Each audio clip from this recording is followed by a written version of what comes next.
अस्सलाम जी, क्या हाल चाल है आप सबका। आई होप कि आप सब बिल्कुल ठीक होंगे, खैरियत से होंगे। तो जनाब अभी सुबह सुबह का टाइम हो रहा है और आयतल अली स्कूल चले गए हैं। मैं अभी ईमान को लेके जाऊंगी।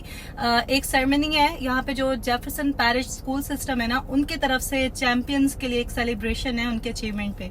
तो बस ईमान का वेट कर रही हूँ, जैसे वो आता है तो उसको लेके जाऊंगी और फिर आपके साथ शेयर करती हूँ। बाकी पूरे दिन में बहुत सारे काम है करने को, तो वो सब आपको दिखाऊंगी। Lonnie Gill, Sebastian Gonzalez, London Granados, Syed Hadir. मैंने नोटिस किया है कि हम पेरेंट्स को अपनी किसी अचीवमेंट पे उतनी खुशी नहीं होती जितनी अपनी औलाद के अचीवमेंट पे होती है। बस अल्लाह ताला हम सब की औलादों को कामयाब करे और हमें भी तौफीक दे कि हम जिस तरह से दुनियावी तालीम के लिए इतनी एफ़र्ट्स करते हैं, इतना कुछ करते हैं, उतनी ही अहमियत हम दीनी तालीम को भी दें और उसके लिए भी हम एफ़र्ट करें। क्योंकि बच्चों को सिर्फ़ कुरान पढ़ा देना काफ़ी नहीं है, वो तो है ही अरबी ज़बान में। उस कुरान में अल्लाह ताला ने मैसेज कह दिया है, वो मैसेज पहुँचना चाहिए बच्चों तक। यहाँ पे सेरेमनी के बाद ना इन्होंने बहुत अच्छा अरेंजमेंट किया हुआ था ब्रेकफास्ट और ब्रंच का। तो वैरायटी तो काफ़ी ज़्यादा थी लेकिन हलाल ऑप्शंस कम थे, तो बस वही चीज़ें ली जो हम खा सकते थे। मैंने तो बोला था गोरे को कि कम से कम डाले, लेकिन फिर भी उसने पता नहीं क्यों भर-भर के डाल दिया और खाया ही नहीं जा रहा था। क्योंकि इनके खाने में ना इतना टेस्ट नहीं होता, फीका-सा होता है और हमें आदत होती है अपने मिर्च मसाले वाले खाने खाने की। अच्छा, गोरों को भी पाकिस्तानी फ़ूड बहुत अच्छा लगता है क्योंकि हम लोग बनाते इतनी मेहनत से, इतने दिल से हैं। तो ये लोग तो बस जल्दी-जल्दी में जो है ना बॉयल करके चीज़ें रख देते हैं। तो थोड़ा बहुत ही चखा अमान और मैंने, क्योंकि सुबह मैंने नाश्ता भी नहीं किया था, जल्दी-जल्दी में ना बस ऐसे ही आ गई थी मैं। और बस अभी अमान के स्कूल का टाइम हो रहा था क्योंकि यहाँ से उसने अपने स्कूल जाना था, तो मैंने उसको ड्रॉप किया स्कूल। और उसके बाद रास्ते में, क्योंकि इंडियन मार्केट थी, तो मैंने सोचा सब्ज़ी भी लेते जाती हूँ। हमारा जो वीकली मेन्यू होता है ना, उसमें 2 दिन मैं सब्ज़ी ज़रूर बनाती हूँ और जब भी सब्ज़ी बनाती हूँ कोशिश करती हूँ उसमें मीट वगैरह ऐड ना करूँ, ऐसे ही बनाऊँ। तो आयतल को भिंडी बहुत पसंद है, भिंडी तो मैं लाज़मी लेती हूँ जब भी सब्ज़ी लूँ। तो महीने में 2 बार हमारे घर भिंडी ज़रूर बनती है क्योंकि 2 बार ही जाना होता है इंडियन मार्केट। मेन्यू अगर पहले से डिसाइड कर लेना तो इससे बहुत आसानी हो जाती है, आप टेंशन फ्री हो जाते हो। वरना तो यही समझ नहीं आती कि आज क्या पकाएँ, कोई ऑप्शन ही नहीं समझ आता। और मुझे पता है बहुत सारी ख़वातीन इसी उलझन में ही उलझी रहती हैं और घर वालों से पूछती रहती हैं। तो ख़ैर मैं आपके साथ शेयर करूँगी अपने न्यू चैनल के नेक्स्ट व्लॉग में कि मैं किस तरह से मील प्लानिंग करती हूँ और किस तरह से डिसाइड करती हूँ। क्योंकि मैं टिपिकल जिस तरह से ख़वातीन पूरे महीने का बना लेती हैं मैंने, उस तरह से नहीं करती हूँ। मेरा सिस्टम थोड़ा-सा डिफरेंट है और बहुत आसान है, प्रैक्टिकल है। ख़ैर यहाँ पे मैं कोशिश करी थी कि शलजम ले लूँ या कोई और सब्ज़ी ले लूँ, लेकिन फ्रेश नहीं थी क्योंकि यहाँ पे ना फ्राइडे को दोपहर में आती है सब्ज़ी और अभी सुबह-सुबह का टाइम था तो फ्राइडे ही, लेकिन मैं क्योंकि अमान को स्कूल छोड़ के वापस जा रही थी तो सोचा रास्ते से लेती जाती हूँ। तो बस जो चीज़ मुझे फ्रेश लगी वो मैंने ले ली और जो नहीं अच्छी लगी वो नहीं ली। अच्छा, मुझे बहुत सारे लोगों ने पूछा था कि आप मैंगो कहाँ से लेती हैं? तो मैंगोज़ जो है ना, यहाँ इंडियन स्टोर जो है इंटरनेशनल मार्केट, ये मेट्री में है, यहाँ से मिलते हैं और ये मैक्सिको से आते हैं। पाकिस्तानी आम भी यहाँ पे मिल जाते हैं, आई थिंक ह्यूस्टन में मिलते हैं, लेकिन कभी-कभी ही आते हैं, ये नहीं कि हर वक़्त अवेलेबल हों। और जो दूसरे सिटीज़ हैं जहाँ पे ज़्यादा कम्युनिटी है, वहाँ पे भी मिलते होंगे, हमारी स्टेट में तो नहीं मिलते पाकिस्तानी आम। तो ख़ैर यहाँ से मैंने ग्रॉसरी कर ली थी, अब मैं घर जा रही थी और घर जाके मैंने बहुत सारे काम करने थे। मेरी टू डू लिस्ट जो थी उसमें 4-5 काम मैंने ऐसे लिखे हुए थे जो आज मैंने लाज़मी करने थे। अच्छा, जो ख़वातीन कह रही थी कि हमें ड्राइविंग के लिए मोटिवेट करें, तो देखें ड्राइविंग एक स्किल है जो सबको ज़रूर आनी चाहिए। बस आप एक बार शुरू कर लें, इंशाल्लाह आप एक्सपर्ट हो जाएँगी। और ये ऐसी चीज़ है जो आपको पहले मुश्किल लगती है, लेकिन जब आप करना शुरू कर देते हैं ना तो वो आपको बहुत आसान लगती है और फिर आप सोचते हैं कि मैं तो इतना मुश्किल समझ रही थी, ये तो इतना मुश्किल है ही नहीं। एनीवेज़ यहाँ पे अब मैं घर आ गई थी और किचन की हालत आप देख सकते हैं। असल में सुबह जल्दी-जल्दी में गई हूँ ना तो समेटा ही नहीं मैंने। ख़ैर हैंड वॉश करने के बाद मैंने पहले तो जो गोंद कतीरा मैं लाई थी इंडियन स्टोर से, वो भिगो के रखा क्योंकि इसको एटलीस्ट 4 घंटे तो भिगोना होता है। गर्मियों में ना गोंद कतीरे का इस्तेमाल लाज़मी करना चाहिए, इसके बेशुमार फ़ायदे हैं। ख़ैर मैंने चेंज करके थोड़ी देर मैंने रिलैक्स किया।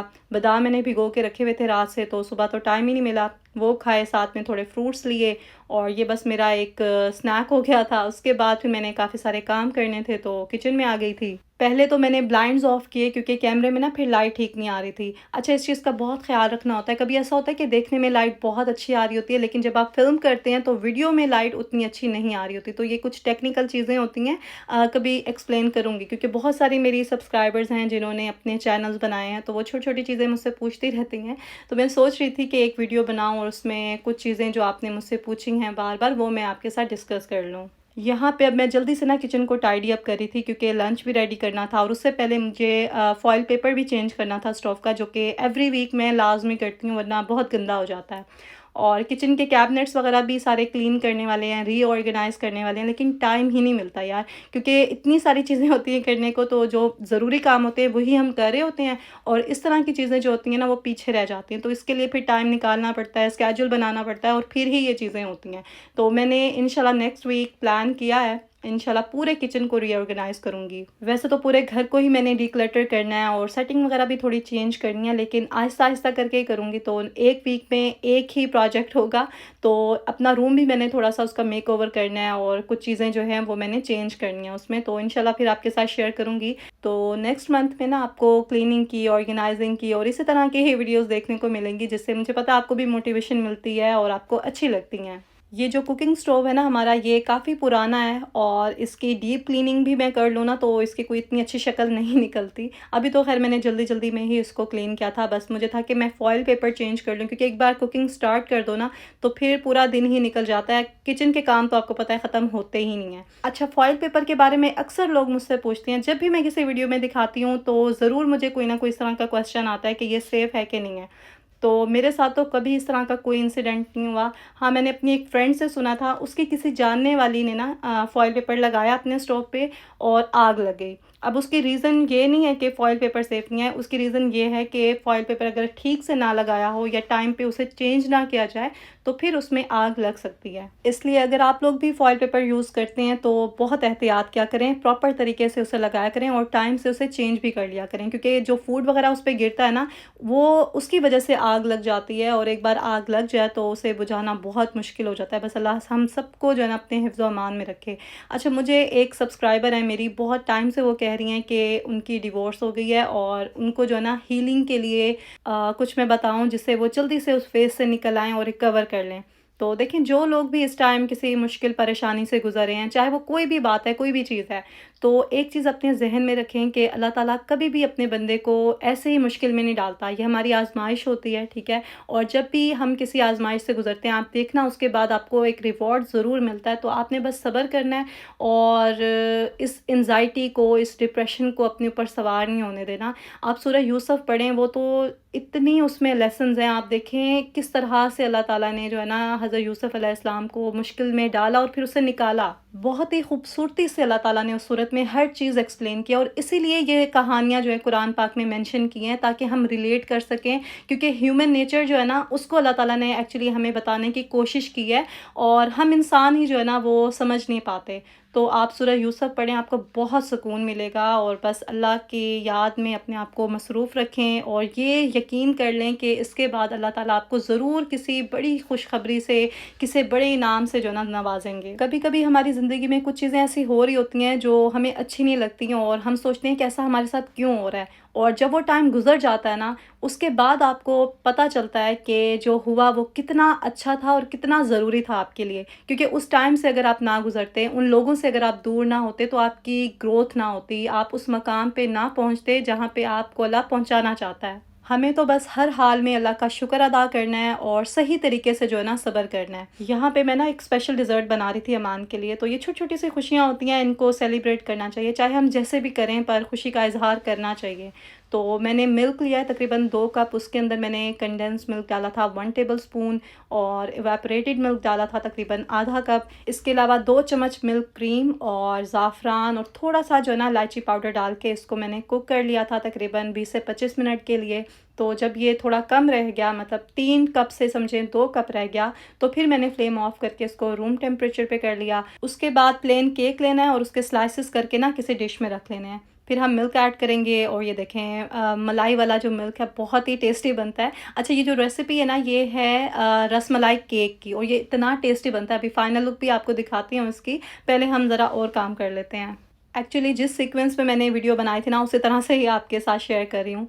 तो यहाँ पे मैंने चिकन जो है वो रोस्ट होने के लिए रख दिया है और ये मलाई टिक्का बोटी बना रही हूँ मैं, जिसकी रेसिपी मैंने शेयर तो किया, पता नहीं आपको समझ आई है कि नहीं आई। अगर आपको डिटेल रेसिपी चाहिए तो मुझे कमेंट में बताइएगा, मैं आपको वो भी जो है ना बता दूँगी फिर।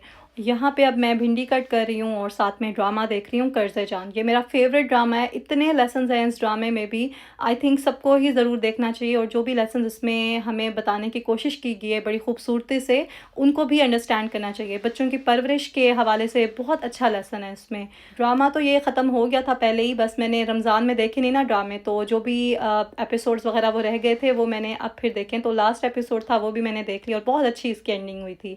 एनीवेज़ यहाँ पे मैंने भिंडी भी बना ली थी और लंच भी रेडी हो गया था।